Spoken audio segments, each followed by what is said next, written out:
Jama'a barkamu da sake kasancewa da ku a gidan TV namu mai albarka na Vetera Vision. A yau 6 ga watan Satumba shekara ta 2025 an gudanar da gasar waka wanda sarkin waka na gidan Right Honorable Muktar Aliyu Vetera ya yi, wanda shi Bunda Arfe ya ɗauka nauyi. Taken waka mai suna Vetera sai abin da kace. To, waka a bakin mai shi tafi daɗi. Ku biyo mu don ganin yadda hiran zai karasa da sarkin waka na gidan Right Honorable Muktar Aliyu Vetera. Sarkin waka barka da zuwa. Barka dai. Vetera banda mota banda gida oga ka ce amin. Masu gidan haya sun sa ni gaba zan so kawai ka sani. Dama na faɗa tambaya a yanzu ne na ƙara tuni har makiya suna zagi na kullum ne suke magana. Jama'a assalamu alaikum, da farko suna na Usman Adamu wanda aka fi sani da sarkin wakan Vetera, ciyaman na Vetera Singers Group. To sarkin waka, wani abu ne ya kayatar da kai a gurin wannan taron da aka yi? To, gaskiya abubuwan da suka kayatar da ni gaskiya idan na ce zan lissafa su gaskiya za mu kwana nan.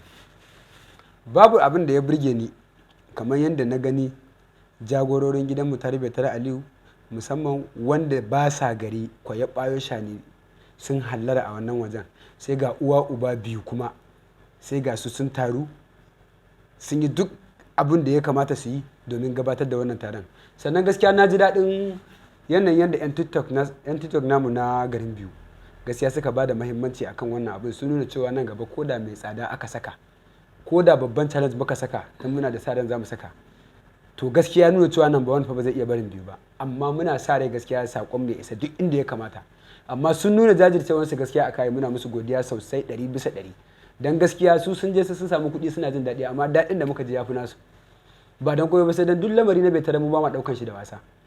Idan ka ɗauke shi shago to mu kuma sto muke ɗauka, in ka ɗauke shi sto mu ɗauki gari.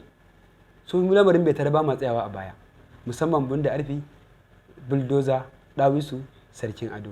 Gaskiya ya yi ƙoƙari, domin gaskiya da na je na same su na nuna mutum ɗaya na samu dangane da wannan shawarar, na uku kawai aka yi na abun, aka karɓi abun, kuma gaskiya an samu yadda ake so. Gaskiya jagoranci na Honorable Yamtagur gaskiya muna godiya sosai, musamman makarabansa da suke karkashinsa, shugaban matasa overall, Brazil, ɗan kasuwa da sauransu dai. Wasu gaskiya ba zan iya faɗa ba domin sun yawa, su Vetera ciyaman, su OO1 Dapci, su waye da yawa dai. To gaskiya mun ji daɗi kuma mun gansu a wannan wajen, gaskiya sun nuna abu na Vetera to fa sai illa masha Allah, duk inda za a yi wannan abun insha Allah za su je. Mun yi godiya sosai kuma gaskiya mu tafiyan Vetera ba mu fara don mu daina ba, yanzu aka fara, shi yasa muka ce Vetera sai abin da ka ce. Ya jawo hankalinka na har kai wannan waka na Vetera sai abin da ka ce? To gaskiya abin da ya ja hankali na gaskiya da yawa. Duk layin da na bi da na jefa kafa idan yanzu cabal, yanzu in na bi sai da yanzu lip yana kan kwalta. Ko ina in ka bi, musamman samari irin su, amma ba zan kira suna ba, sun daina hiran dare saboda oga ya haska hanya. So gaskiya har ga Allah ayyukan da mutane Vetera Aliyu don Najeriya ina kalubalanta duk wanda ya kai shi aiki ya fito a nuna min shi. Na rantsa da Allah na daina waka daga yau. Idan har aka nuna min wanda ya fi Vetera aiki a cikin 'yan majalisu, wallahi na daina waka gaskiya. So don haka gaskiya wakan nan abin da ya sa na yi tunaninta, ya mana abun da kawai umarnin shi muke jira. Yanzu yana bin mu bashi, muna jiran umarni ne. Umarni kowane zaɓe za a yi yanzu, idan ya ce ku je ku zaɓuwa ne, insha Allah za mu zaɓa. Idan shugaban ƙasa kake nema, ka je wajen Vetera ka karɓi ƙuri'ar mu, ƙuri'ar mu ba ta hannun mu, tana wajen shi.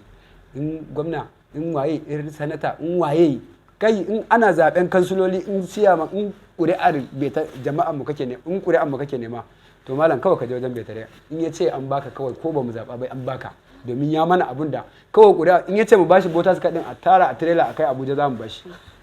Wannan gaskiya ne. To sarkin waka, wani sako kake da shi wanda zaka ba wa masoyanka wanda suke bibiyan wakokinka na Vetera a ran gaba? Gaskiya sakonni ba sako ba. Akwai waƙoƙi a ƙasa barkatai wanda kuma mun zayyano ayyukan ɗan majalisa zahiri, kuma bidiyoyinsu za mu yi insha Allah. Za mu ɓata tukunna na wata ɗaya ba a gama ba tukunna, in mun fito kuma za a ga irin fitar da za mu yi. Gaskiya har ga Allah akwai sakonni da yawa a ciki.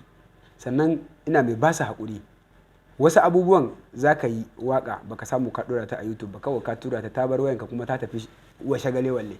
ta tafi bilayi gaskiya. Shi yasa wani lokacin za a tambaye mu waƙoƙin mu ce waye waye, amma yanzu in ka tashi neman waƙoƙin mu zaka iya zuwa Dan Mutan Yobe TV, insha Allah zaka iya samun wannan waƙoƙin na YouTube namu, ko kuma ka tafi Sarkin Waƙan Betara cikin TikTok. Insha Allah za mu yi washagale walle a wannan wajen, za mu zubo muku waƙoƙin mu insha Allah. Duk wata basira wadda muke da ita ta waƙan Allah da za mu ƙara da ita a wannan wajen. To duka a nan muka kawo ƙarshen hiranmu da Dan Mutan Yobe, Sarkin Waka na gidan Betara. Ku tara da mu a shirin namu na gaba daga nan Betara Vision.